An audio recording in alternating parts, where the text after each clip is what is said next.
Savez općina i gradova ne odustaje od tužbe protiv Federacije BiH zbog zakona o pripadnosti javnih prihoda i zakona o zaduživanjima. Smatraju da im je nelegalno oduzeto 40 milijuna maraka kojim se podmiruje kredit MMF-a. To je, kažu, osnovni razlog tužbe.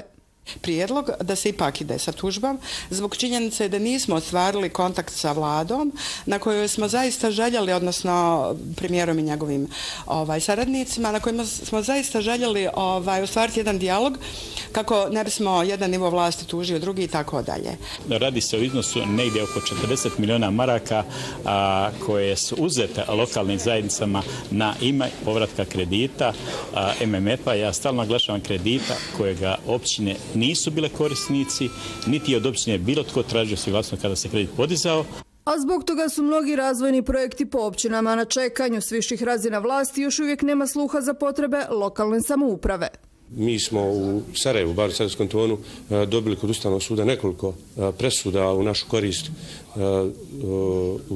za ugrožavanje prava na lokalnu samoupravu. U 80 općina u Federaciji 2,5 milijuna stanovnika ostvaruje svoja prava, napominju u Savezu općina i gradova.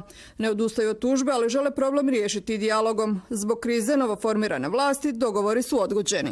Moram priznati, to pitanje je dato Jelki Milićević, Konjic, ne znam ko su tamo tužili.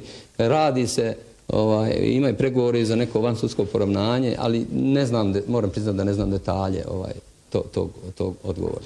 Međutim, dok čekaju na dogovore, Savez stvara bolje pregovaračke pozicije. Na Neumskom sastanku usvojio je niz strateških dokumenata za jačanje lokalne samouprave, poput strategije razvoja općina i gradova do 2022. godine, te deklaraciju o nužnosti unapređenja odnosa lokalnih i središnjih vlasti u Federaciji Bosne i Hercegovine.